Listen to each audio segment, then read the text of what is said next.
바야흐로 난 무서운 음모에 가담하고 있었다. 간단한 말을 전해주는 그런 책임이 희박한 행위로서 가담하는 것이 아니었다. 자, 미영아, 너의 집을 제공하라고 한다.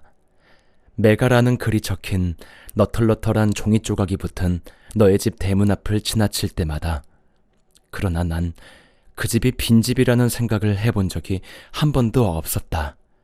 적어도 그런 생각을 해본 적이 없었다고 고집하고 싶다.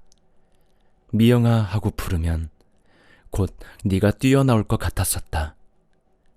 아니라면 어느 날엔가는 아름다운 일본의 크레용을 내게 대한 선물로 가지고 돌아와서 네가 다시 그 집에 살게 되리라는 기대를 간직하고 있었다. 너의 빈집이 내게는 용궁처럼 신비스러운 곳이었다. 난 온갖 화려한 공상을 그곳에서 끄집어낼 수 있었다. 그런데 자, 미영아, 난 이제 몇 분 안으로 이러한 모든 것 위에 먹칠을 해버리려고 하는 것이다. 모든 것이 항상 그렇지 않았더냐. 하나를 따르기 위해서 다른 여러 개 위에 먹칠을 해버리려 할 때 그것이 옳고 그르고를 따지기보다 훨씬 앞서 맛보는 섭섭함. 하기야 그것이 자라난다는 것인지도 모른다. 미영아, 내게 응원을 보내라. 형들의 음모에 가담한다는 건 아주 간단한 일이다. 미영아, 내게 응원을 보내라. 그건 뭐 간단한 일이다.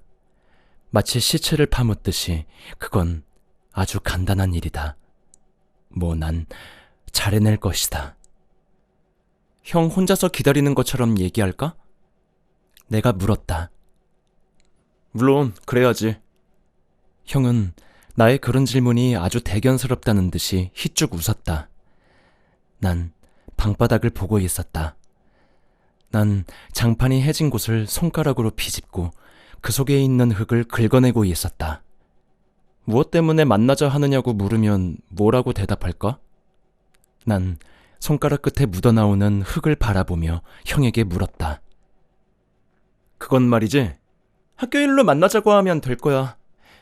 뭐 윤희 누나는 형을 믿고 있으니까 틀림없이 나올 거야. 라고 말했다. 난 윤희 누나는 형을 믿고 있으니까 라는 말에 힘을 주고 싶었다.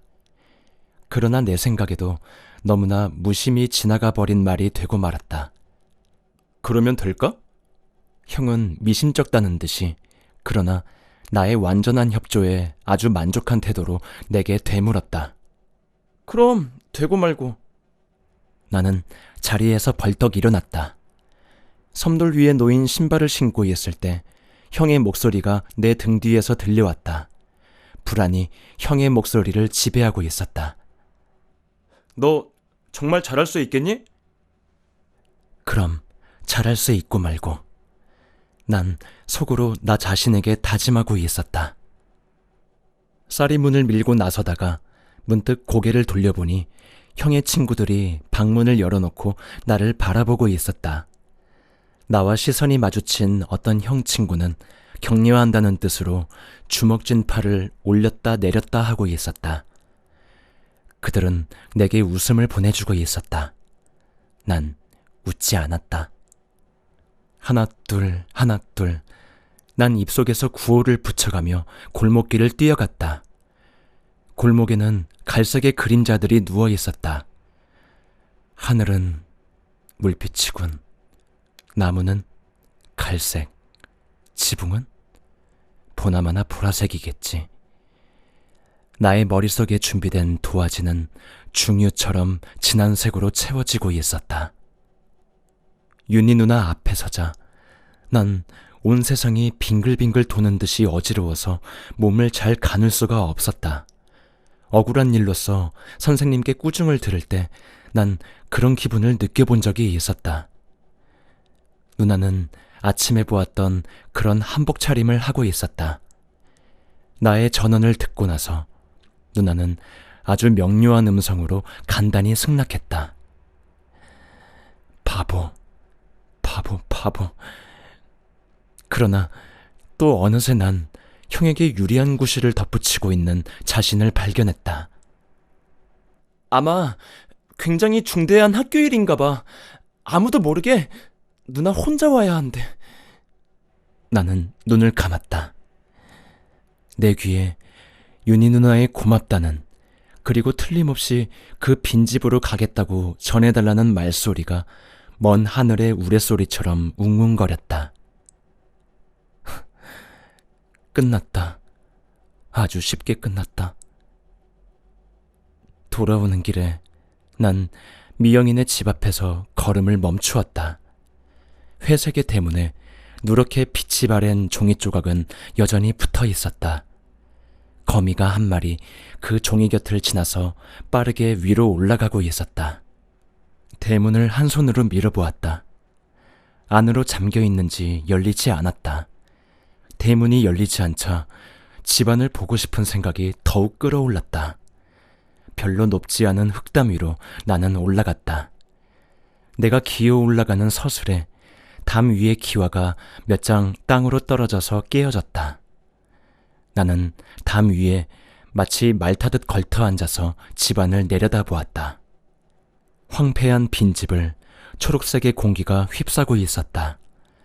마당가에 딸린 조그만 밭에는 누가 심었었던지 가지나무가 있고, 시들은 가지나무잎 밑에 누런색으로 찌그러든 가지가 몇 개씩 달려있는 게 보였다.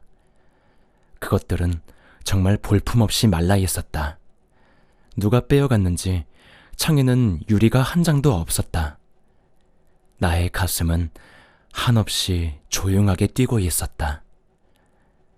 문득 내 동무와 시립병원의 폐허를 구경 가기로 한 약속이 생각났다. 그러나 이젠 그럴 필요는 없어졌다. 방위대 본부인 그 저택으로 가봐야겠다고 나는 생각하고 있었다. 새카맣게 되어 있겠지. 아침까지도 그렇게 불길이 오르고 있었으니. 난 담 위에서 골목으로 뛰어내렸다.